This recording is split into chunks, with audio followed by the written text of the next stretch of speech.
Private কারের পাশ থেকে দেখবেন যে স্যার 2টা টাকা দেন, কিছু খাই নাই, হায়রে ছিঁড়া কাপড়, মলিন চেহারা, ভাঙ্গা একটা থালা হাতে নিয়ে স্যার 5টা টাকা দেন। আল্লাহ আপনারা স্যার বানাইছে আর ওরে বানাইছে ভিখারি। আচ্ছা বলেন তো, জায়গাটা চেঞ্জ করতে আল্লাহর কত সময় লাগে? 1 সেকেন্ডও লাগে না।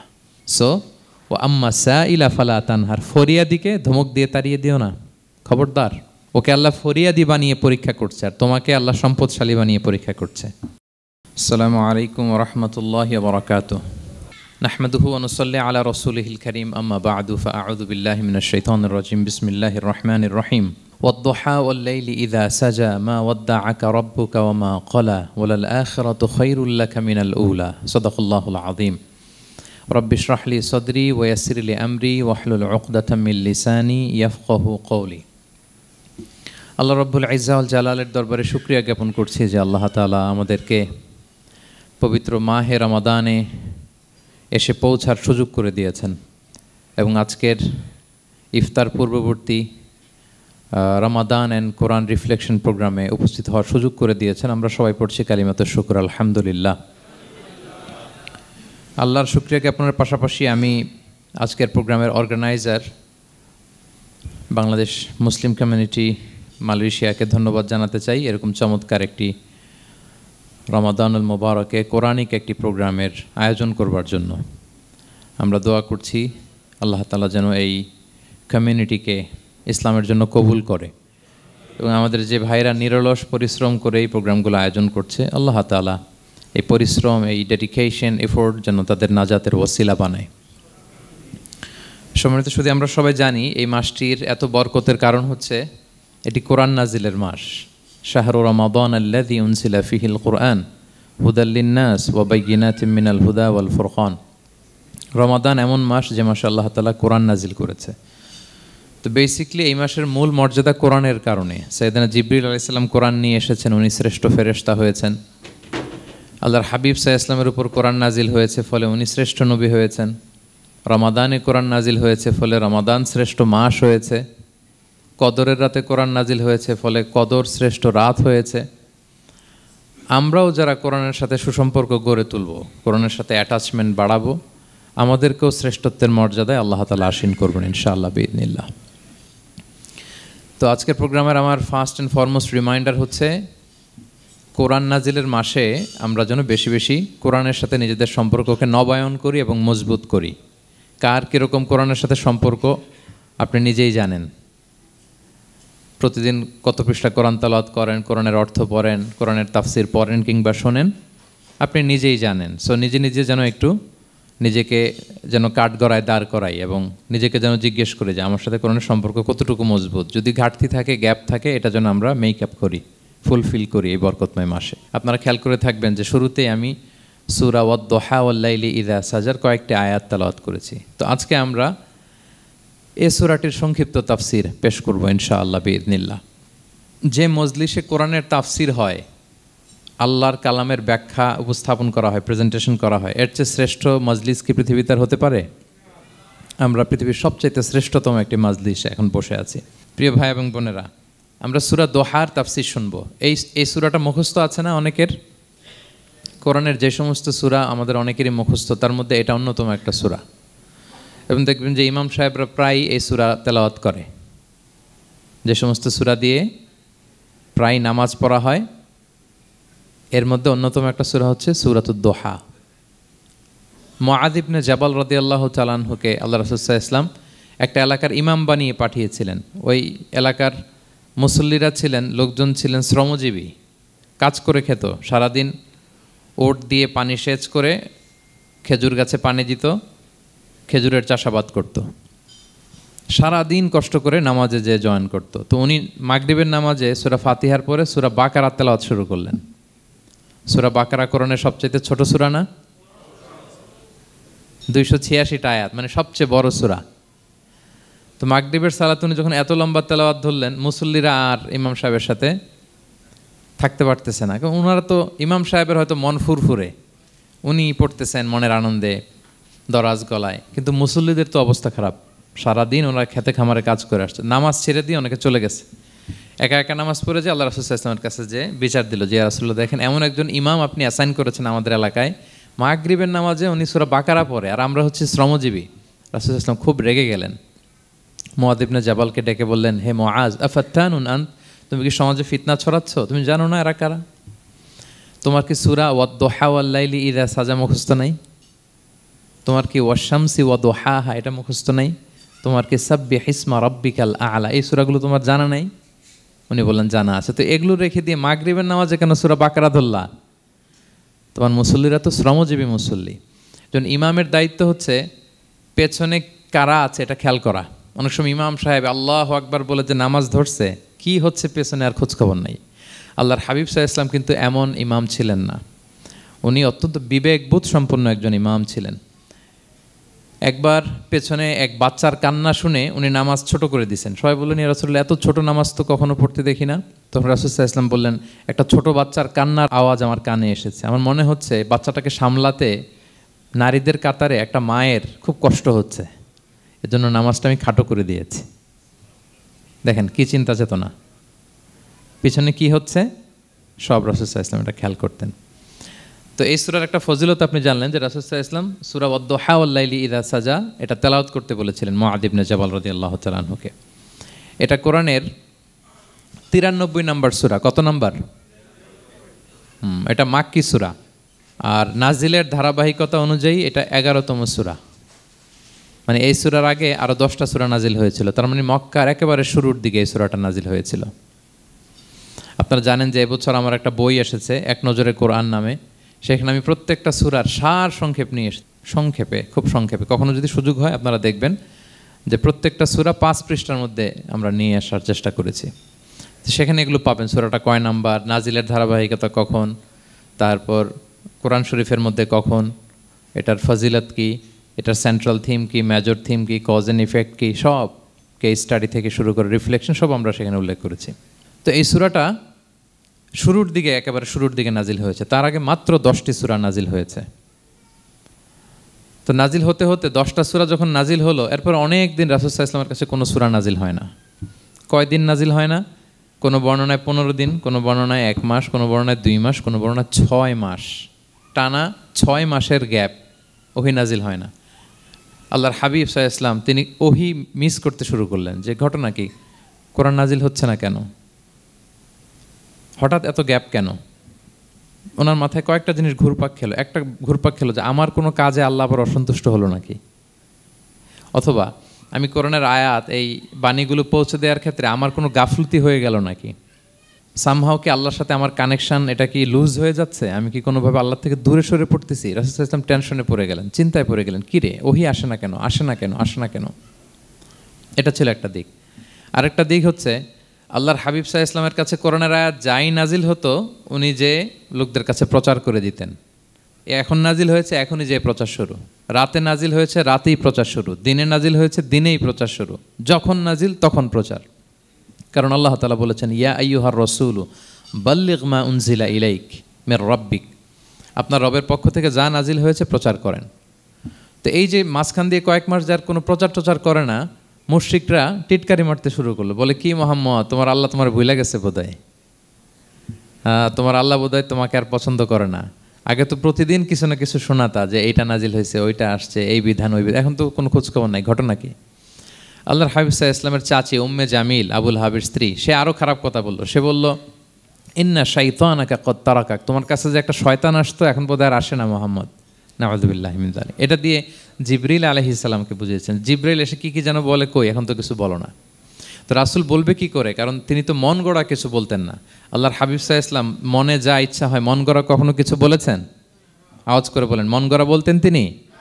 ওয়ামা ইয়ানতিকু আনিল হাওয়া ইন হুয়া ইল্লা ওয়াহয়ুন ইউহা, আল্লাহর ওহী আসলে সেটা শোনাতেন। তো ওহীও আসে না, উনি শোনাতেও পারে না, ওহীও নাই, উনি শোনাতেও পারে না। এই যে একটা কষ্টকর মুহূর্ত রাসূল সাল্লাল্লাহু আলাইহি ওয়াসাল্লামের, কিরে মাসের পর মাস চলে গেল, ওহী আসতেছে না কেন, আমার কি কোনো ভুল হচ্ছে নাকি, আল্লাহকে আমাকে অপছন্দ করলেন? রাসূল সাল্লাল্লাহু আলাইহি ওয়াসাল্লাম যখন এরকম দুশ্চিন্তিত, পেরেশান, অ্যাংজাইটিতে পড়ে গেলেন, ভারাক্রান্ত, ঠিক তখন রাসূল সাল্লাল্লাহু আলাইহি ওয়াসাল্লামকে সান্ত্বনা দেওয়ার জন্য এই সূরাটা আল্লাহ নাজিল করেছেন। সান্ত্বনা দেওয়ার জন্য এই সূরাটা বেশ আশা জাগানিয়া সূরা, মোটিভেশনাল সূরা, ইন্সপিরেশনাল সূরা। আপনার মন খারাপ হলে আপনি এই সূরাটা পড়বেন, এই সূরাটা, এবং এটার পরে আরেকটা সূরা আছে, সূরাতু আলাম নাশরাহ, আপনার মন ভালো হয়ে যাবে। এটাকে দি অ্যান্টি ডিপ্রেসেন্ট সূরা বলে, মানে ডিপ্রেশন কাটায় ফেলে। আমাদের এরকম অনেক সময় হয় না যে হতাশ, দেয়ালে পিঠ ঠেকে গেছে, কোনো বের হওয়ার রাস্তা নাই, কই যাব, কোথাও সফলতা নাই, সবাই আমাকে ভুল বুঝতেছে, এরকম মাঝে মাঝে হয় না? আমাদের সবার লাইফে আপস অ্যান্ড ডাউনস আছে। আপনি যখন ভারাক্রান্ত হবেন, কষ্টে থাকবেন, এই সূরাটা পড়বেন, দেখবেন যে আপনার ডিপ্রেশন দূর হয়ে গেছে। তো আল্লাহর হাবিব সাল্লাল্লাহু আলাইহি ওয়াসাল্লাম যখন এরকম ভারাক্রান্ত ছিলেন, চিন্তিত ছিলেন, তখন আল্লাহর হাবিব সাল্লাল্লাহু আলাইহি ওয়াসাল্লামকে চিন্তামুক্ত করবার জন্য আল্লাহ তাআলা এই চমৎকার সূরাটি নাজিল করেছেন। আল্লাহ নাজিল করলেন, আউযু বিল্লাহি মিনাশ শাইতানির রাজিম, বিসমিল্লাহির রহমানির রহিম, ওয়াদ-দুহা ওয়াল-লাইলি ইযা সাজা মা ওয়াদ্দাআকা রাব্বুকা ওয়া মা ক্বালা ওয়ালাল আখিরাতু খায়রুল লাকা মিনাল উলা ওয়ালা সাউফা ইউতিকা রাব্বুকা ফাতারদা। আল্লাহ তাআলা বললেন ওয়াদ-দুহা, আলোর শপথ। আমি একবার সরল বঙ্গানুবাদ করি, তারপরে আমি তাফসিরে ঢুকছি। ওয়াদ-দুহা, আলোর শপথ। ওয়াল-লাইলি ইযা সাজা, রাতের শপথ, যখন রাত নিঝুম নিস্তব্ধ হয়। মা ওয়াদ্দাআকা রাব্বুকা ওয়া মা ক্বালা, নবী হে, আপনার রব আপনার উপর অসন্তুষ্টও হয় নাই, আপনাকে ছেড়েও যায় নাই, আপনার রব আপনার সাথেই আছে। আলহামদুলিল্লাহ। ফিল করবেন যে আল্লাহ আমার সাথে আছে। সবসময় এটা ফিল করতে হবে যে আল্লাহ তাআলা আমার সাথে আছেন, তিনি আমাকে ভুলে যান নাই, ছেড়ে যান নাই। আরে তার রহমত ছাড়া তো একটা শ্বাস নেওয়া তো আমার সম্ভব না, ঠিক কিনা বলেন? আল্লাহর রহমত ছাড়া একটি সেকেন্ড এই পৃথিবীতে সার্ভাইভ করা কি আমাদের পক্ষে সম্ভব না। ওয়ালাল আখিরাতু খায়রুল লাকা মিনাল উলা, নবী হে, আপনার পরবর্তী সময় পূর্ববর্তী সময়ের চেয়ে অনেক ভালো হবে ইনশাআল্লাহ। মানে good days are coming in your life, ভালো সময় আসতেছে। ওয়ালা সাউফা ইউতিকা রাব্বুকা ফাতারদা, আর আপনার রব আপনাকে এত দিবেন আপনি খুশি হয়ে যাবেন। আপনার রব আপনাকে এত দিবেন আপনি নিয়ে কুলাতে পারবেন না। আলাম ইয়াজিদিকা ইয়াতীমান ফাআওয়া, নবী আপনি কি ইয়াতীম ছিলেন না? তিনি কি আপনাকে আশ্রয় দেননি? ওয়া ওয়াজাদাকা দাল্লান ফাহাদা, আপনি পথ খুঁজতেছিলেন, আল্লাহ আপনাকে পথ দেখিয়েছেন। ওয়া ওয়াজাদাকা আইলান ফাআগনা, আপনি নিঃস্ব রিক্ত হস্ত ছিলেন, আল্লাহ তাআলা আপনাকে ধনী বানিয়েছেন। ফাআম্মাল ইয়াতীমা ফালা তাকহার, খবরদার এতিমের সাথে কখনো কঠোর হবেন না। ওয়া আম্মা সাইলা ফালা তানহার, ফরিয়াদি যে সোয়াল করে হাত পাতে তাকে ধমক দিয়ে তাড়িয়ে দিবেন না। ওয়া আম্মা বিনি'মাতি রাব্বিকা ফাহাদ্দিস, আর আপনার রবের যে নেয়ামত আপনার প্রতি, এটার বর্ণনা করুন। সুবহানাল্লাহ। এ হচ্ছে সরল অনুবাদ সূরাতুদ দুহার। এবার আসুন আমরা এটার তাফসিরে ঢুকি। আল্লাহ তাআলা প্রথমে দুইটা শপথ করলেন, কসম করলেন, দুইটা ওথ। আমরা যদি সংক্ষেপে ভাগ করি তাহলে 11 আয়াত বিশিষ্ট এই সূরাতে প্রথম 2 আয়াতে দুইটা শপথ আছে, তারপরের 3টা আয়াতে রাসূল সাল্লাল্লাহু আলাইহি ওয়াসাল্লামকে 3টা কনফার্মেশন দেওয়া হয়েছে, সুসংবাদ দেওয়া হয়েছে। এরপরের 3টা আয়াতে আল্লাহর হাবিব সাল্লাল্লাহু আলাইহি ওয়াসাল্লামের অতীতে আল্লাহ কী নেয়ামত দিয়েছেন সেটার একটা রিমাইন্ডার দেওয়া হয়েছে। আর সবশেষে 3টা ওয়ার্ক প্ল্যান দেওয়া হয়েছে, কর্মসূচি, সেগমেন্ট। আপনি এক নজরে কোরআন এগুলো পাবেন, এরকম সেগমেন্ট আকারে আমরা ভাগ করেছি। আই রিপিট, আমি আবারও বলছি, সূরা দোহার 11 আয়াত বিশিষ্ট এই সূরার প্রথম 2 আয়াতে 2টি শপথ, তারপরের 3 আয়াতে 3টি সুসংবাদ, তারপরের 3 আয়াতে অতীতে যে রাসূলকে নেয়ামত দেওয়া হয়েছিল সেটা স্মরণ করিয়ে দেওয়া, আর শেষ 3 আয়াতে 3টা ওয়ার্ক প্ল্যান, কর্মসূচি, রাসূল সাল্লাল্লাহু আলাইহি ওয়াসাল্লাম কী করবেন। ক্লিয়ার হয়ে গেছে না সূরাটা? আসুন এবার তাফসিরে ঢুকি। আল্লাহ তাআলা বললেন ওয়াদ-দুহা, নবী আলোর শপথ। আলো, দোহা মানে আলো। আমার সাথে আওয়াজ করে বলুন, দোহা মানে কি? আলো, সকালের আলো, প্রভাতের সূর্য কিরণ। দিনের প্রথম অংশে একটা সানশাইন থাকে না, খুব চমৎকার লাগে 9টা 10টার দিকে, হ্যাঁ, সানশাইন। এই সকালের সানশাইনটাকে আরবিতে বলে দোহা। এই জন্য এই সময় আল্লাহর হাবিব সাল্লাল্লাহু আলাইহি ওয়াসাল্লাম নামাজ পড়তেন, এটাকে বলে সলাতুদ দোহা, মানে দোহার নামাজ। এটাকে বলে সলাতুদ দোহা, দোহার নামাজ। তো দেখেন রাসূল সাল্লাল্লাহু আলাইহি ওয়াসাল্লামের মন ভালো করবার জন্য প্রথমে আল্লাহর ওয়ার্ডিংটা দেখেন, আল্লাহ তাআলা কেমন চমৎকার শব্দ চয়েস করেন। প্রথমে আল্লাহ বললেন আলো। আলো বললেই তো মনটা ভালো হয়ে যায়, কি বলেন? এই আলো মানে আশার আলো, সম্ভাবনার আলো, প্রশান্তির আলো। ওয়াদ-দুহা, আলোর শপথ। মানে নবী আপনি হতাশ হবেন না, হাল ছাড়বেন না, ভরসা রাখুন। আপনি ঘর থেকে বের হন, দেখুন কি চমৎকার আলো। It's a beautiful day out there, জান, হোয়াট এ নাইস সানশাইন। কি চমৎকার উজ্জ্বল প্রভাতের সূর্য কিরণ। এত চমৎকার জলজলে সানশাইনিং এনভায়রনমেন্টে আপনার মন খারাপ হয় কি করে? ওয়াদ-দুহা, দোহার শপথ মানে প্রভাতের সূর্য কিরণের শপথ। আবার বললেন ওয়াল-লাইলি ইযা সাজা, রাতের শপথ, যখন সে রাত নিঝুম হয়, গভীর হয়, নিস্তব্ধ হয়, দুইটা শপথ, আলোর শপথ আর রাতের অন্ধকারের শপথ। আলোর শপথ বলে বেসিকলি আল্লাহ তাআলা ওহির আগমনকে বুঝিয়েছেন, আর রাতের শপথ বলে আল্লাহ তাআলা বেসিকলি ওহির অনুপস্থিতিকে বুঝিয়েছেন। মানে রাত দিন দুইটাই যেমনি লাগে, আল্লাহ তাআলা বোঝাতে চাইলেন নবী আপনি টেনশন করবেন না, আমি উইথ ইউ, আমি আপনার সাথে আছি। ওহি আসা না আসা দুইটাই গুরুত্বপূর্ণ। রেগুলার যদি ওহি আসে, এটা রিসিভ করতে আপনার কষ্ট হয়ে যাবে। আল্লাহর পক্ষ থেকে আসমানি কিতাবের যে ওহি, এটা সাধারণ কোনো কথা না। ইন্না সানুলকি আলাইকা কওলান সাকিলা, এটা খুব ভারী, হেভি ওয়েট। এটা পাহাড়ে নাজিল করলে, লাউ আনজালনা হাযাল কুরআনা আলা জাবাল লারাআইতাহু খাশিআম মুতাসাদ্দিআম মিন খাশিয়াতিল্লাহ, এটা মাউন্ট এভারেস্টের উপর নাজিল করলে পাহাড় ভেঙে খান খান হয়ে যেত। শীতের রাতে কোরআন নাজিল হলে রাসূল সাল্লাল্লাহু আলাইহি ওয়াসাল্লাম ঘেমে একাকার হয়ে যেতেন, কপাল বেয়ে টপ টপ করে ঘাম পড়তে ওহি রিসিভ করতে যেয়ে। তিনি ওটের উপরে করে মরুভূমিতে চড়ছেন, ওহি নাজিল হলে ওটের বুক মাটিতে মিশে যেত। এক সাহাবার মাথায়, পায়ের মধ্যে মাথা রেখে রাসূল সাল্লাল্লাহু আলাইহি ওয়াসাল্লাম শুয়েছিলেন, তখন ওহি নাজিল হলো, সাহাবা বলছেন ওহির ভারে মনে হচ্ছে যে আমার পায়ের হাড্ডিটাই ফেটে যাবে। তার মানে এটা খুব ভারী বাণী, খুবই ভারী, এটা সাধারণ কোনো কালাম না। তো এই যে রাসূল সাল্লাল্লাহু আলাইহি ওয়াসাল্লামের কাছে যে ওহি নাজিল হচ্ছিল, এটা যদি রেগুলার নাজিল হয়, এটা রিসিভ করা রাসূল সাল্লাল্লাহু আলাইহি ওয়াসাল্লামের জন্য সহজ হবে না, কঠিন হয়ে যাবে। রেগুলার ওহি নাজিল হলে এটার যে পাওয়ার, প্রেশার, রাসূল সাল্লাল্লাহু আলাইহি ওয়াসাল্লামের স্নায়ু এটা বরদাস্ত করতে পারবে না। তো আল্লাহ বোঝাতে চাইলেন নবী, আমি কাফির রাজা বলে আপনাকে আমি ভুলে গেছি, কখনো না, নেভার এভার। বরং আপনার যাতে একটু রেস্ট হয়, আরাম হয়, আপনাকে একটু কমফোর্ট দেওয়ার জন্য আমি সাময়িকভাবে ইচ্ছে করে ওহিটা বন্ধ রেখেছি। সুবহানাল্লাহ পড়বেন না? আপনার যাতে একটু কমফোর্ট হয়, আপনার যেন একটু আরাম হয়, ওহি রিসিভ করে করে যেন আপনি অভ্যস্ত হতে পারেন, এজন্য আমি ইচ্ছা করে আপনাকে একটু আরাম দেওয়ার জন্য ওহি বন্ধ রেখেছি। সারাদিন যদি, মানে দিনের 24 ঘন্টায় যদি সূর্য থাকে, ভাল লাগবে? আচ্ছা বলেন, 6 মাস টানা সূর্য ভাল লাগবে আপনার? রোদের গরমে আমরা অস্থির হয়ে যাব। তো 12 ঘন্টা সূর্যের আলোর পরে যেমনি রাতের দরকার আছে, আল্লাহ বোঝাতে চাইলেন ওহি নাজিল হওয়ার পাশাপাশি মাঝে মাঝে ওহি ব্রেক দেওয়ার দরকার আছে, ওহি বন্ধ থাকার দরকার আছে। ফলে আপনি হ্যাবিচুয়েটেড হবেন, ওহি রিসিভ করা না করা এটা আপনার জন্য ইজি হয়ে যাবে। যখন আপনি আপনার জন্য ওকে হয়ে যাবে, তখন আমি লাগাতার ওহি নাজিল করব। তাহলে ওরা যে বলে আমি আপনাকে ভুলে গিয়েছি, না, আমি আপনাকে ভুলি নাই, বরং আপনার আরামের জন্য খানিকটা সময় আপনাকে বিশ্রামের সুযোগ করে দেওয়ার জন্য আমি আল্লাহ ওহি বন্ধ রেখেছি। সুবহানাল্লাহ। তার মানে আল্লাহ তাআলা নবীকে ভুলেন নাই বা নবী সাল্লাল্লাহু আলাইহি ওয়াসাল্লামের উপর অসন্তুষ্ট হন নাই, ইচ্ছে করে আল্লাহ তাআলা কিছুদিন ওহি বন্ধ রেখেছেন। প্রতিদিন সূর্য থাকলে যেমনি ভাল লাগে না, মানে 24 ঘন্টা, এজন্য 12 ঘন্টা সূর্য দিয়ে আল্লাহ 12 ঘন্টা রাত দিয়েছেন, আমাদের আরামের, বিশ্রামের, ঘুমের আয়োজন করেছেন। ঠিক তেমনি রেগুলার ওহি রিসিভ করলে রাসূল সাল্লাল্লাহু আলাইহি ওয়াসাল্লামের জন্য কষ্ট হয়ে যাবে, এজন্য ইচ্ছে করে আল্লাহ গ্যাপ দিয়েছেন। আল্লাহর হাবিব সাল্লাল্লাহু আলাইহি ওয়াসাল্লামের উপর আল্লাহ অসন্তুষ্ট হননি। এটাই আল্লাহ তাআলা বললেন যে ওয়াদ-দুহা ওয়াল-লাইলি ইযা সাজা, প্রভাতের সূর্য কিরণের শপথ, রাতের নিঝুম নিস্তব্ধ পরিবেশের শপথ। মা ওয়াদ্দাআকা রাব্বুকা ওয়া মা ক্বালা, আপনার রব আপনারে ভুলেও যায় নাই, আপনারে ছেড়েও যায় নাই, আপনার উপর নাখোশও হয় নাই। সুবহানাল্লাহ। আপনার রব আপনার সাথেই আছে, এটা সবসময় ফিল করবেন যে আমার রব আমার সাথে আছে। এটা ফিল করলে আপনার মধ্যে যে সাহস আসবে, আপনি কল্পনাই করতে পারবেন না যে এত এনার্জি আপনার ভিতরে আসলো কি করে। আপনারা খেয়াল করেছেন, বছর খানিক আগে ভারতবর্ষের আমাদের এক বোনের সামনে কিছু সন্ত্রাসী, ওরা জয় শ্রীরাম জয় শ্রীরাম বলতেছিল, মনে আছে? কিন্তু আমার ওই বোন মুস্কান কি বলছিল বলেন তো?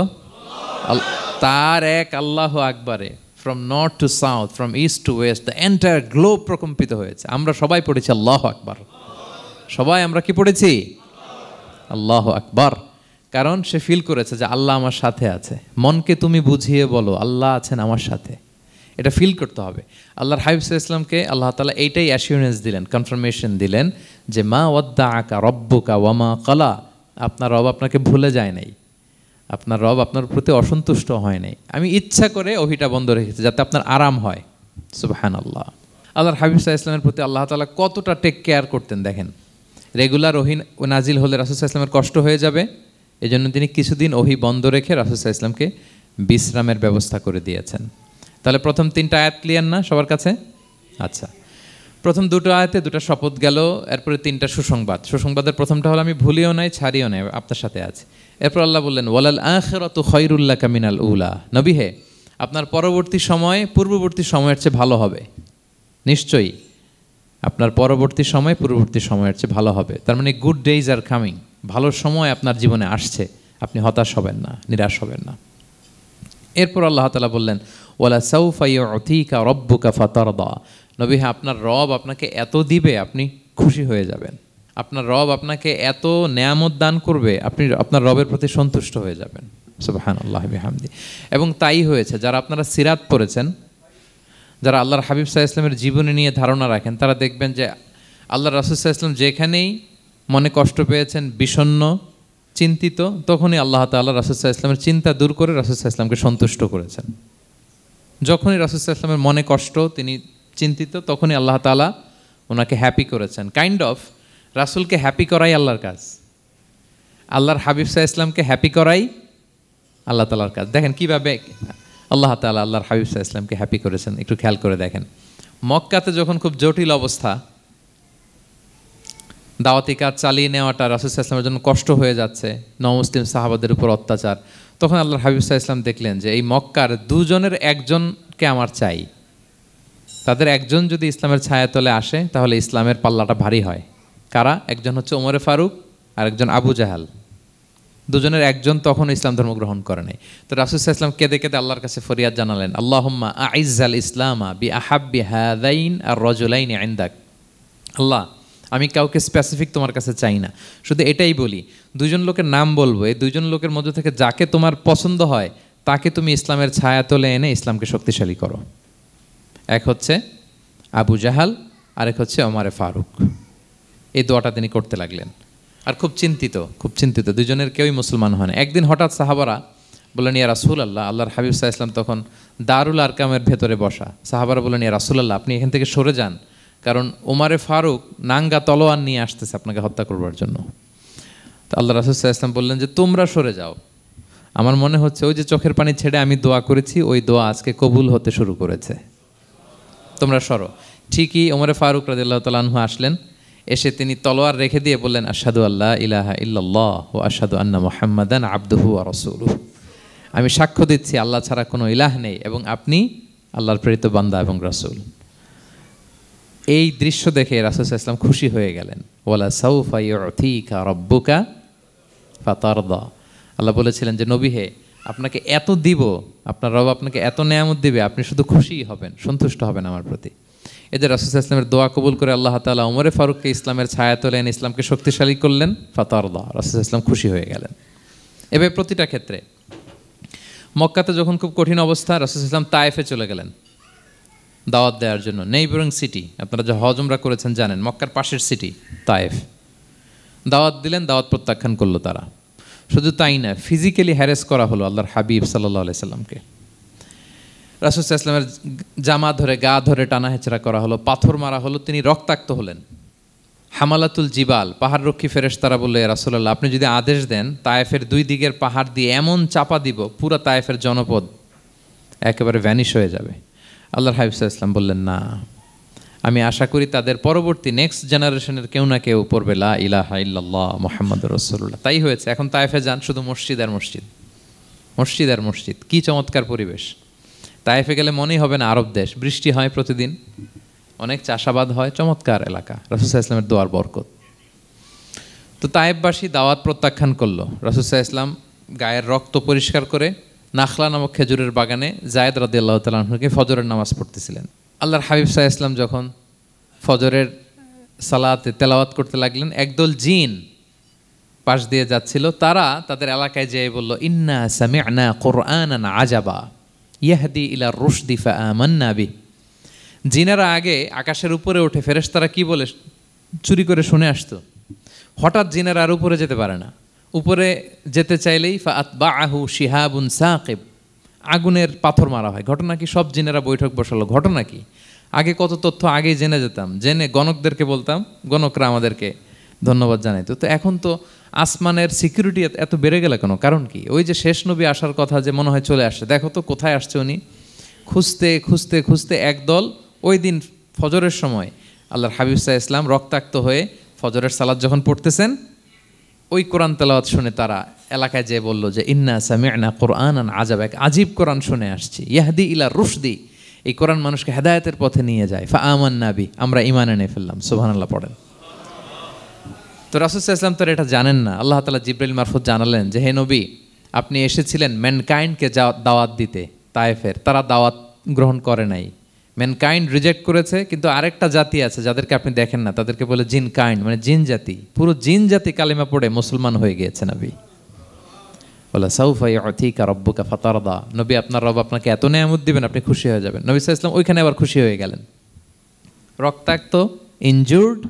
কিন্তু যখন শুনলেন মানুষ জাতি তারা ঈমান আনে নাই, কিন্তু জিন জাতি তারা ঈমান এনেছে, আল্লাহর হাবিব সাল্লাল্লাহু আলাইহি ওয়াসাল্লাম আবার আনন্দিত হলেন। তাহলে আল্লাহর হাবিব সাল্লাল্লাহু আলাইহি সাল্লামকে আনন্দিত করাই হচ্ছে আল্লাহর কাজ, খুশি রাখাই হচ্ছে আল্লাহর কাজ। সুবহানাল্লাহি বিহামদি। আল্লাহর হাবিব সাল্লাল্লাহু আলাইহি সাল্লামের বয়স যখন 50 বছর, ওনার কাছের দুজন আত্মীয় মারা গেল। ওনার প্রিয়তমা স্ত্রী খাদিজা রাদিয়াল্লাহু তাআলা আনহা ইন্তেকাল করলেন, ওনার প্রিয় চাচা আবু তালেব ইন্তেকাল করলেন। দুজনই শেল্টার দিত, একজন ঘরে একজন বাইরে। আবু তালেবের কারণে কেউ রাসূল সাল্লাল্লাহু আলাইহি সাল্লামের গায়ে হাত তোলার সাহস পায় নাই। তো উনি যখন ইন্তেকাল করলেন, রাসূল সাল্লাল্লাহু আলাইহি সাল্লাম বিপদে পড়ে গেলেন। সারাদিন কাফেরদের বকা ঝকা গালি খেয়ে ঘরে যখন আসতেন, খাদিজা রাদিয়াল্লাহু তাআলা আনহার কথা শুনলে ওনার হৃদয়টা প্রশান্ত হয়ে যেত।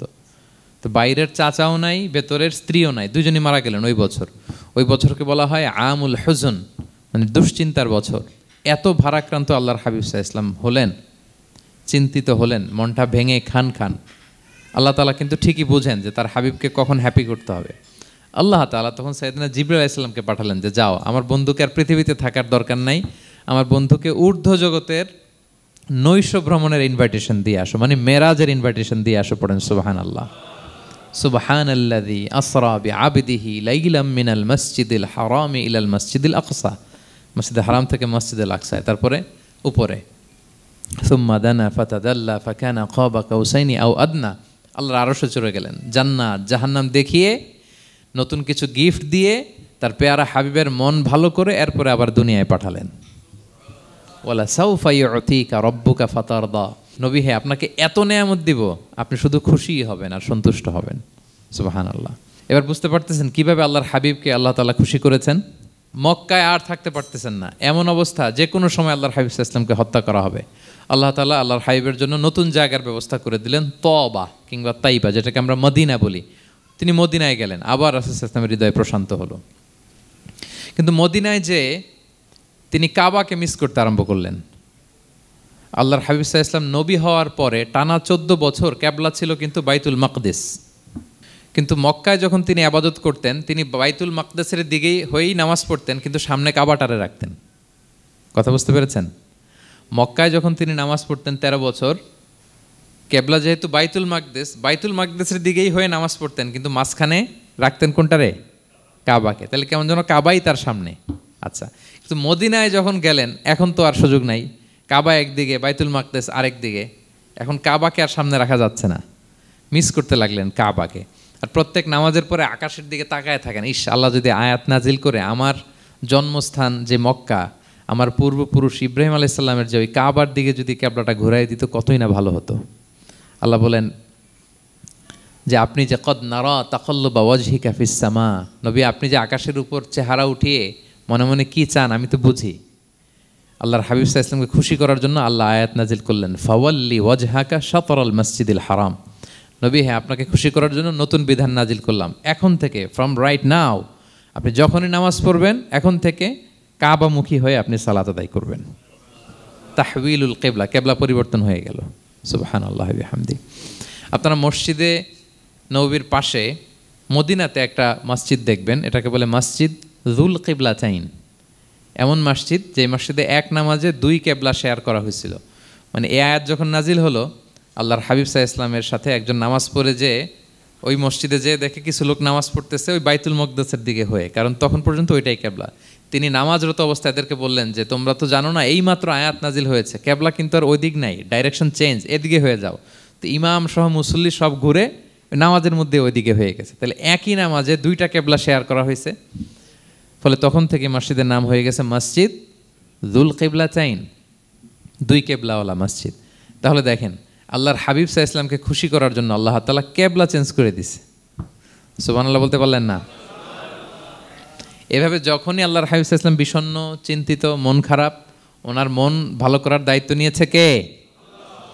জিব্রাইল এসে শোনাতে লাগলো, আগের জামানায় কেউ 500 বছর 700 বছর হায়াত পেয়েছে। বনি ইসরাইলের অনেক মুজাহিদ 1000 বছর জেহাদ করেছে। কয় হাজার বছর? জেহাদি করছে 1000 বছর। আমরা হায়াত পাই কয় বছর? আমাদের হায়াত কয় বছর অন অ্যান অ্যাভারেজ? 60-70। আল্লাহর হাবিব সাল্লাল্লাহু আলাইহি ওয়াসাল্লাম এটাই বলেছেন যে আমার উম্মতি মা বাইনা 60 ইলা 70, আমাদের গড় আয়ু 60 থেকে 70। ওয়া আকাল্লুহুম মা ইয়াজুযু যালিক, আর সামান্য অল্প সংখ্যকই মানুষ এটাকে ক্রস করতে পারে। এই কথা শুনে যে আগের উম্মত 1000 বছর জেহাদ করছে, এটা শুনে রাসূল সাল্লাল্লাহু আলাইহি ওয়াসাল্লাম আবার কাঁদতে আরম্ভ করলেন, হায় রে আমার গুনাহগার উম্মতের কি হবে? আমার উম্মত তো 60-70-ই শেষ, আমার উম্মতের কি হবে? আবার চিন্তিত, আবার কান্নাকাটি। তখন আল্লাহ তাআলা নাজিল করলেন, ইন্না আনসালনাহু ফি লাইলাতিল কদর ওমা আদরাকা মা লাইলাতুল কদর লাইলাতুল কদরি খায়রুম মিন আলফি শাহর। নবী আপনি কাঁদবেন না, ওদেরকে হায়াত দিছি বেশি, কদর দেই নাই। আপনার উম্মতকে হায়াত কম দিছি, কিন্তু আপনার উম্মতের জন্য আমি লাইলাতুল কদর রেখে দিয়েছি। এক কদরের রাতে আবাদত করলে খায়রুম মিন আলফি শাহর, 1000 মাস আবাদত করলে যে পরিমাণ সওয়াব, অতটুকু না, খায়ের এর চেয়ে বেশি সওয়াব আল্লাহ তাআলা আপনার উম্মতের আমলনামায় দিয়ে দিবেন। আবার আল্লাহর হাবিব সাল্লাল্লাহু আলাইহি ওয়াসাল্লাম মন ভালো হয়ে গেল। ওয়ালা সাউফা ইউতিকা রাব্বুকা, সবাই বলেন ওয়ালা সাউফা ইউতিকা রাব্বুকা ফাতারদা। নবী হে এত দিব, আপনি শুধু হ্যাপি হবেন, হ্যাপি।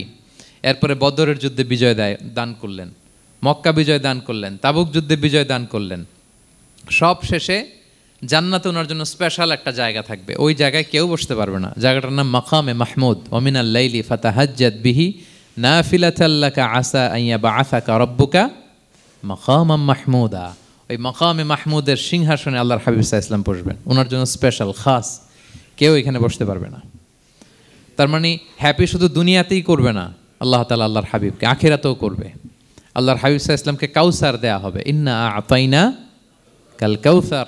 হে নবী আপনাকে কাউসার দিয়েছি, এমন হাউজে কাউসার যে হাউজে কাউসারের সামনে পান পেয়ালা, যেটা দিয়ে পানি নিয়ে আপনি উম্মতকে খাওয়াবেন, এটার সংখ্যা আকাশের তারা যত বেশি তার চেয়েও বেশি। হাউজে কাউসারের পানি এটা দুধের চেয়েও সাদা, বরফের চেয়েও ঠান্ডা, মধুর চেয়েও মিষ্টি।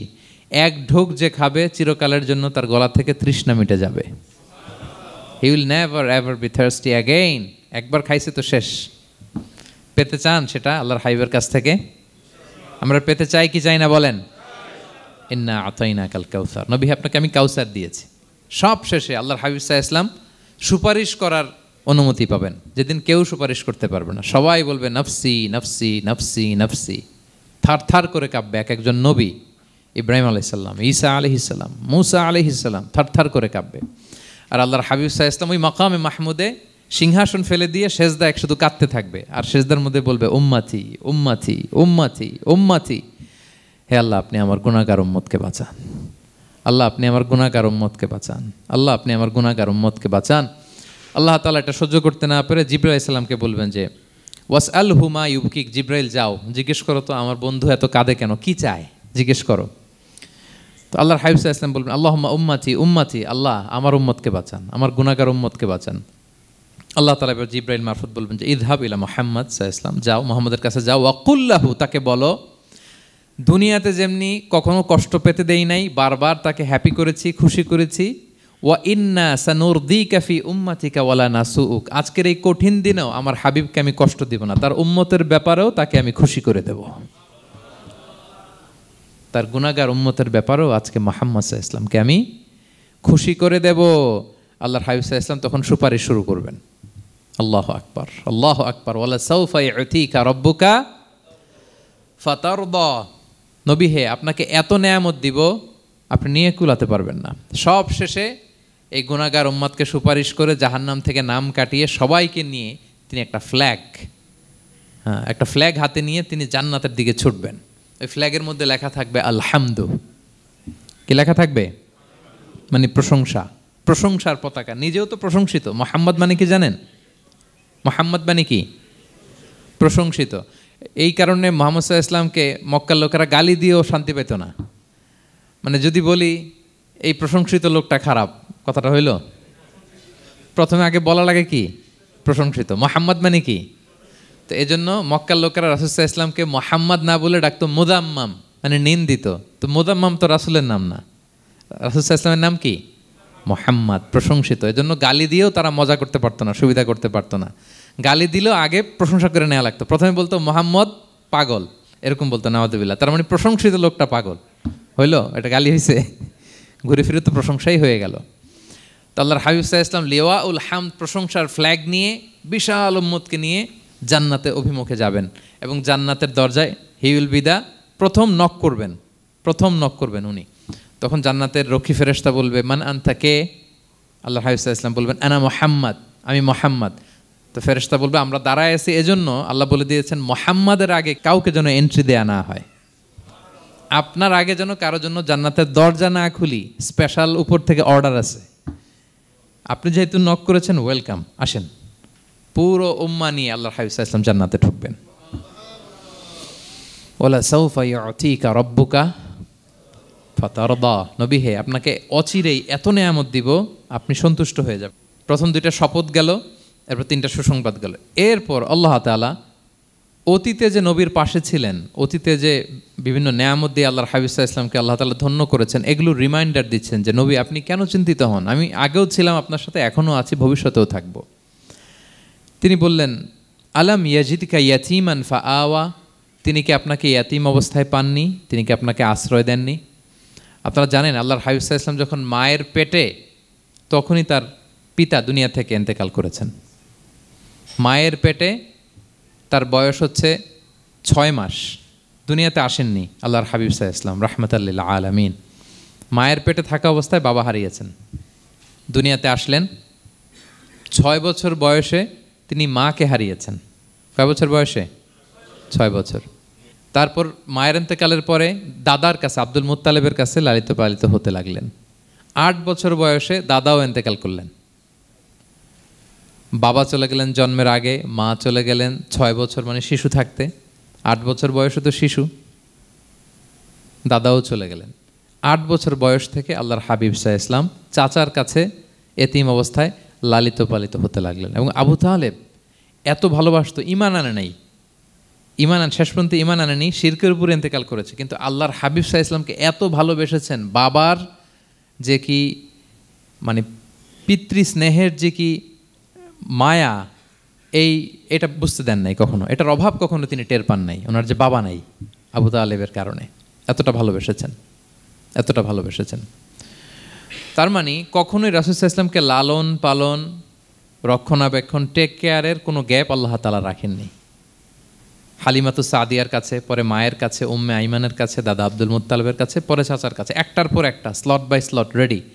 সেটাই স্মরণ করে দিলেন যে নবী এমন তো হয় নাই যে আপনাকে লালন পালনের জন্য কেউ ছিল না। আলাম ইয়াজিদকা ইয়াতীমান ফাআওয়া, আপনার রব কি আপনাকে ইয়াতীম অবস্থায় আশ্রয়ের ব্যবস্থা করে দেননি? মানে তখন তো আমি ছিলাম আপনার সাথে, কেউ ছিল না, তখন তো আমি ছিলাম। তো আপনারা তো ভয় কিসের? আপনি হতাশ হবেন না, নিরাশ হবেন না, হাল ছাড়বেন না আপনি। তাহলে প্রিয় ভাইরা, আল্লাহর হাবিব সাল্লাল্লাহু আলাইহি ওয়াসাল্লাম ইয়াতীম অবস্থায় পৃথিবীতে এসেছিলেন এবং এজন্য ইয়াতীমের সাথে ভালো আচরণ তিনি করতে বলতেন আল্লাহর হাবিব সাল্লাল্লাহু আলাইহি ওয়াসাল্লাম। যারা এতিমকে ভালোবাসে আল্লাহ তাদেরকে ভালোবাসে। এবং আল্লাহর হাবিব সাল্লাল্লাহু আলাইহি ওয়াসাল্লাম বলতেন আনা ওয়া কাফিলুল ইয়াতীমি ফিল জান্নাতি কাহাতাইন, আমি এবং এতিমের রক্ষণাবেক্ষণকারী এইভাবে প্রতিবেশীর মতো জান্নাতে থাকব। এই 2 আঙ্গুলের মাঝে যেমনি গ্যাপ নাই, আমার আর এতিমের রক্ষণাবেক্ষণকারী তার বাড়ির মাঝখানে কোনো গ্যাপ থাকবে না জান্নাতে। We will be neighbour in paradise, জান্নাতে এরকম আমরা কাছাকাছি থাকবো। আল্লাহু আকবার পড়েন। তাহলে এতিমের রক্ষণাবেক্ষণকারীকে আল্লাহ তাআলা ভালোবাসেন। যারা এতিমকে পছন্দ করে না, এতিমকে তাড়িয়ে দেয়, তাদেরকে আল্লাহ পছন্দ করেন। আল্লাহ তাআলা বলেন আরাআইতাল্লাযী ইউকাযযিবু বিদ্দীন ফাযালিকাল্লাযী ইয়াদুউল ইয়াতীম, যারা আখিরাতকে অবিশ্বাস করে তারাই এতিমকে ঘাড় ধাক্কা দিয়ে তাড়িয়ে দেয়। কোনো বিশ্বাসী কখনো এতিমের সাথে খারাপ আচরণ করে না। আপনাদের যাদের মন শক্ত, অনেকের চোখ দিয়ে পানি নামে না। আমার এক আত্মীয় আছে খুব আল্লাহওয়ালা, আমার জীবনে এত আল্লাহওয়ালা আমি দেখি নাই, কিন্তু ওনার চোখ দিয়ে পানি নামে না। বারবার এসে আমারে বলে যে মিজান কি করবো বলো, তুমি একটু মোনাজাত ধরো। আমার মনে আছে আমি ওনাকে নিয়ে মোনাজাত ধরতাম, তো ওনার কান্না আসে না চোখ দিয়ে। এত আল্লাহওয়ালা, খুব ভালো মানুষ, কিন্তু চোখ দিয়ে পানি নামে না। এটা অনেকের হয়, নানা কারণে হয়। তো আল্লাহর হাবিব সাল্লাল্লাহু আলাইহি ওয়াসাল্লাম বলেছেন কারো যদি চোখ দিয়ে পানি না নামে বা হৃদয় নরম না হয়, তারা যেন এতিমের মাথায় হাত বুলিয়ে দেয়। এক সাহাবী এসে বললেন, ইয়া রাসূলুল্লাহ, আমার হৃদয়টা বড় শক্ত, হৃদয় নরম হয় না। রাসূল সাল্লাল্লাহু আলাইহি ওয়াসাল্লাম বললেন, তাই? আচ্ছা, আতুহিব্বু আন ইয়ালিনা কলবুক, তুমি কি চাও তোমার হৃদয় নরম হোক, ওয়া তুদরাকা হাজাতুক, এবং তোমার আশা পূরণ হোক? তিনি বললেন, হ্যাঁ। তখন রাসূল সাল্লাল্লাহু আলাইহি ওয়াসাল্লাম বললেন, ইরহামিল ইয়াতীম, এতিমের উপর রহম করো।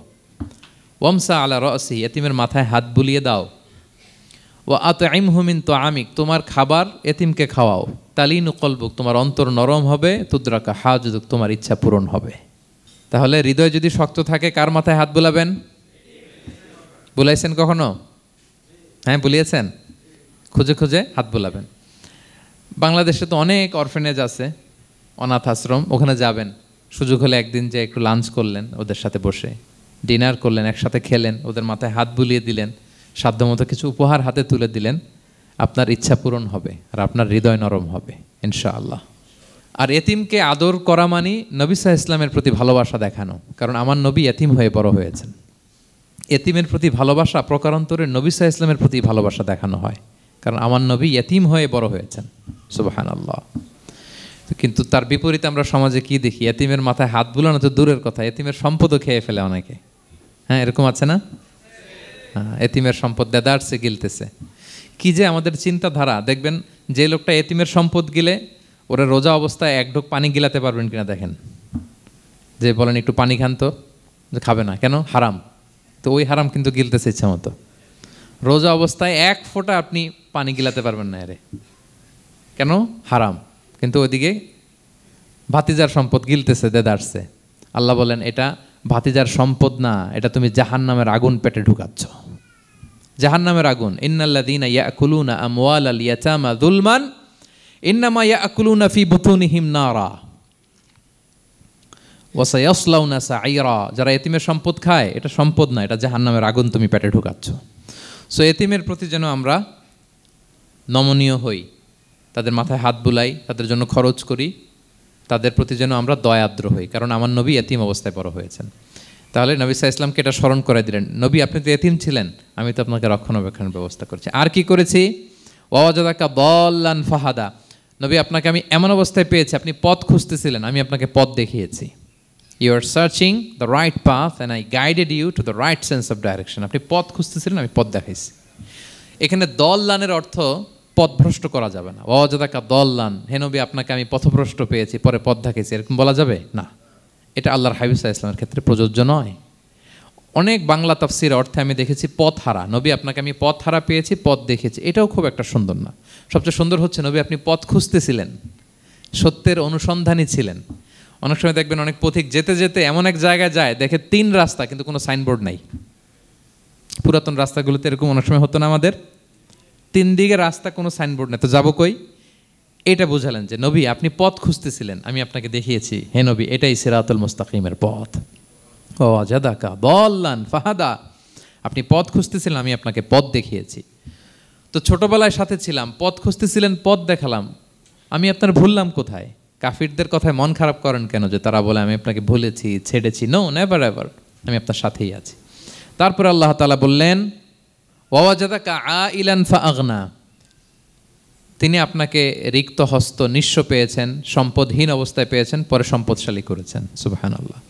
আল্লাহর হাবিব সাল্লাল্লাহু আলাইহি ওয়াসাল্লাম শুরুতে সম্পদের অত যোগান ছিল না, পরে খাদিজা রাদিয়াল্লাহু তাআলা আনহার সাথে যখন বিয়ে হলো, আল্লাহ তাআলা সম্পদের কষ্ট দূর করলেন, কারণ খাদিজা রাদিয়াল্লাহু তাআলা আনহা অনেক বড় ব্যবসায়ী ছিলেন। বিয়ের আগে পার্টনারশিপে বিজনেস ছিল রাসূল সাল্লাল্লাহু আলাইহি ওয়াসাল্লামের সাথে। আল্লাহর হাবিব সাল্লাল্লাহু আলাইহি ওয়াসাল্লাম শ্রম দিয়েছেন, খাদিজা রাদিয়াল্লাহু তাআলা আনহার ইনভেস্টমেন্ট ছিল। তো ওই শ্রমে খাদিজা রাদিয়াল্লাহু তাআলা আনহার এক বান্ধবী, তিনি এমন প্রশংসা করলেন এসে আল্লাহর হাবিব সাল্লাল্লাহু আলাইহি ওয়াসাল্লামের ব্যাপারে যে এমন লোক আমি দেখি নাই, ওনার কথা বার্তা, চলন, কথন, ডিলিং সব আলাদা। পুরো কাফেলার মধ্যে উনি একরকম, পুরো কাফেলা আরেক রকম। এই কথা শুনে তো খাদিজা রাদিয়াল্লাহু তাআলা আনহা আকৃষ্ট হলেন যে এরকম একজন সৎ লোকই তো আমার চাই। প্রস্তাব দেয়া হলো, চাচাদের কাছে বিয়ে হয়ে গেল। এবং বিয়ের পরে খাদিজা রাদিয়াল্লাহু তাআলা আনহা নারীদের মধ্যে সর্বপ্রথম শাহাদা বাক্য পড়ে মুসলমান হয়েছিলেন। নিজের সব সম্পদ আল্লাহর হাবিব সাল্লাল্লাহু আলাইহি ওয়াসাল্লামের পায়ের সামনে এনে দিয়ে দিলেন, ইয়া রাসূলুল্লাহ আমার সম্পদ মানে আপনার সম্পদ, ইসলামের জন্য যত মনে চায় আপনি খরচ করেন।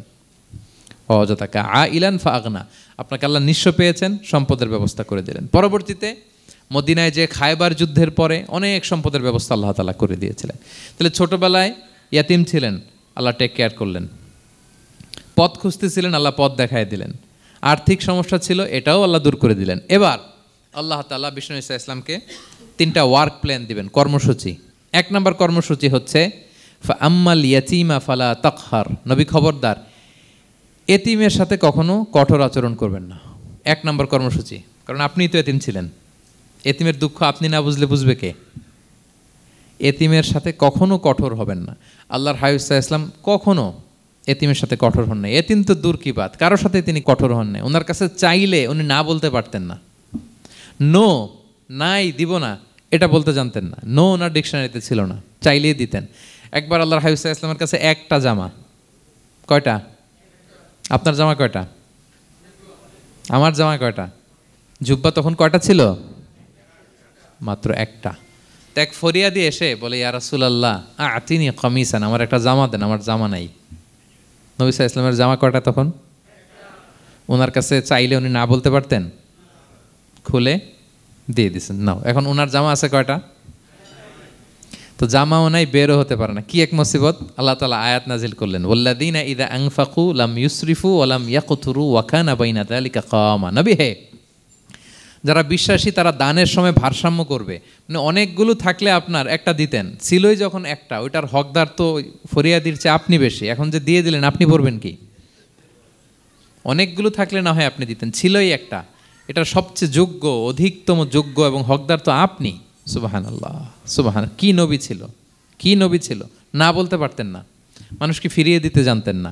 আল্লাহ বললেন, নবী হে, আপনার প্রথম কর্মসূচি ফাআম্মাল ইয়াতীমা ফালা তাকহার। খবরদার, এতিমকে কখনো, এতিমের প্রতি কঠোর হবেন না। 1 নম্বর কর্মসূচি। এটা শুধু নবীর জন্য কর্মসূচি নাকি আমাদের জন্য না? হ্যাঁ, সবার জন্য। এতিমদের সাথে যেন আমরা রূঢ় ভাষী না হই, তাদের সাথে যেন রূঢ় আচরণ না করি। 2 নম্বর, ও আম্মা সাইলা ফালা তানহার। ফরিয়াদিকে ধমক দিবেন না, হাত পাতলে ধমক দিবেন না। আমরা অনেক সময় ধমক দেই, আপনারা দেন কখনো?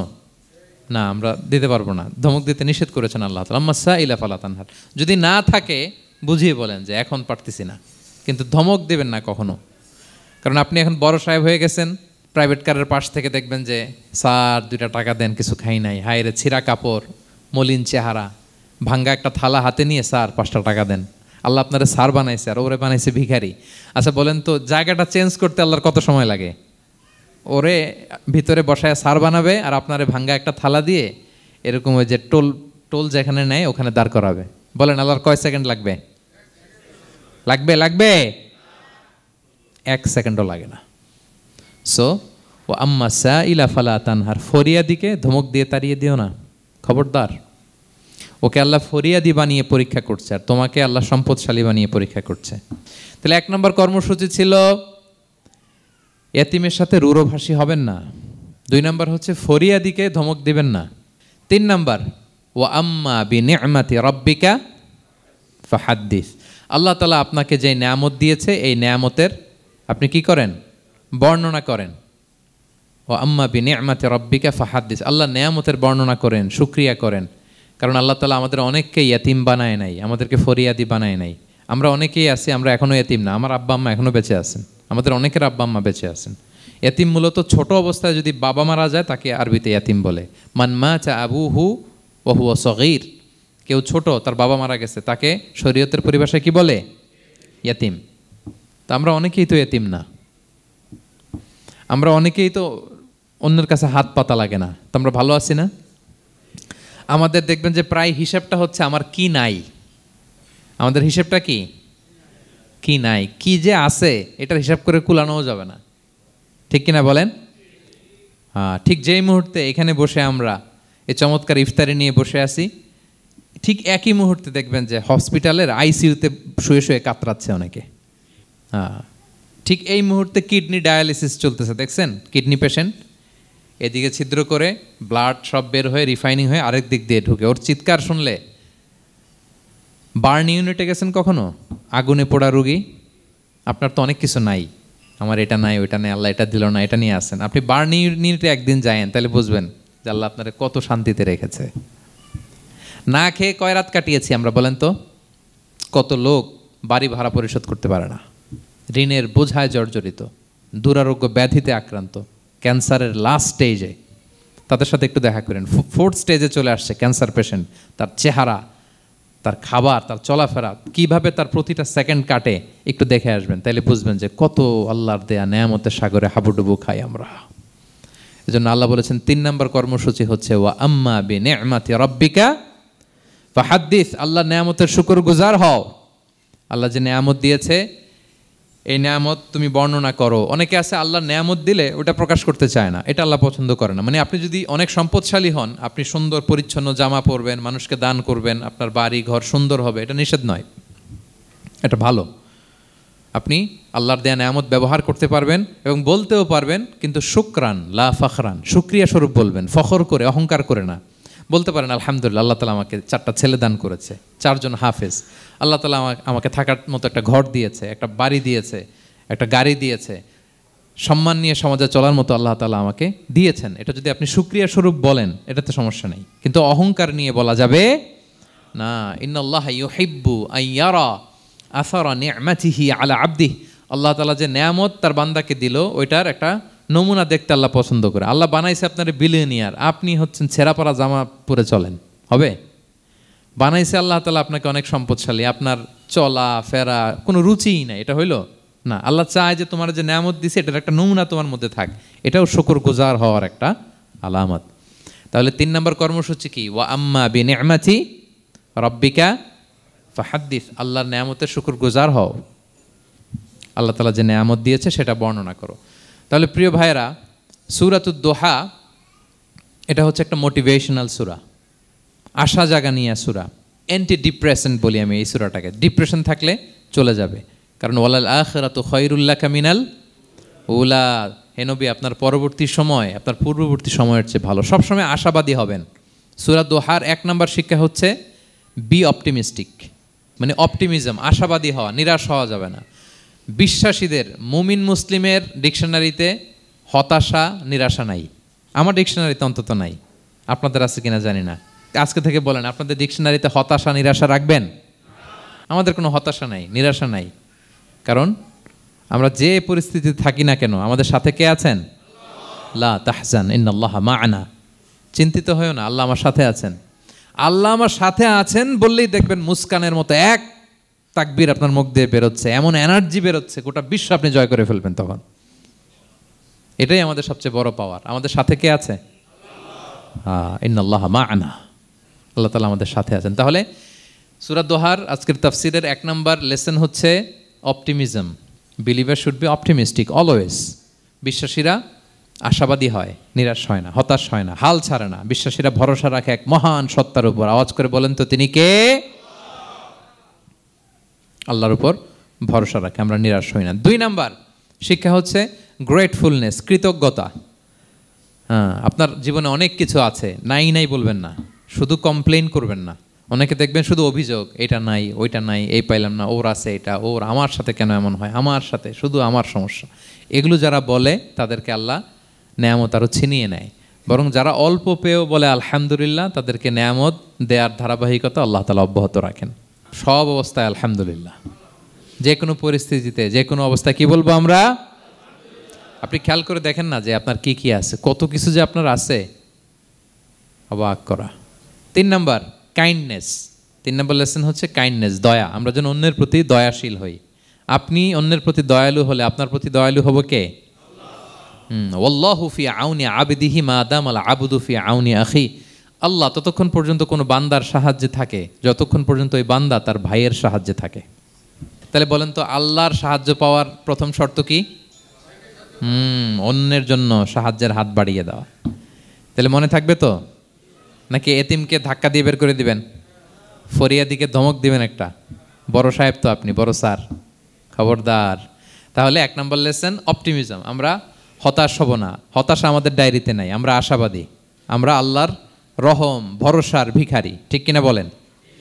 2 নম্বর লেসন হচ্ছে গ্রেটফুলনেস। আমরা সবসময় আল্লাহর প্রতি শুকরগুজার হব, কৃতজ্ঞ হব। আল্লাহর হাবিব সাল্লাল্লাহু আলাইহি ওয়াসাল্লাম বলতেন, আল্লাহুম্মা জাআলনি সাবুরা ওয়া জাআলনি শাকুরা ওয়া জাআলনি ফি আইনি সগীরা ওয়া ফি আয়ুনিন নাসি কাবীরা। আল্লাহ আপনি আমাকে ধৈর্যশীল বান্দা বানান, আপনি আমাকে শুকরগুজার বানান। আল্লাহ আমার চোখে আমাকে ছোট বানান, আল্লাহ গোটা বিশ্বের মানুষের চোখে, জনতার চোখে আমাকে বড় বানান। আওয়াজ করে পড়েন আমিন। এই দোয়াটা বেশি বেশি পড়বেন। আর সব শেষে আমরা যেন কাইন্ড হতে পারি, অন্যের প্রতি দয়ালু হতে পারি। যে রহম করে সে রহম প্রাপ্ত হয়, যে অন্যকে দয়া দেখায় সে আল্লাহর পক্ষ থেকে দয়া পায়। আল্লাহ তাআলা আমাদের সবাইকে কথাগুলো বোঝার ও আমল করার তৌফিক দান করুক। হাযা মা ইনদি ওয়াল ইলমু ইনদাল্লাহি আলাইহি তাওয়াক্কালতু ওয়া ইলাইহি উনীব। আসসালামু আলাইকুম ওয়া রাহমাতুল্লাহি ওয়া বারাকাতুহু।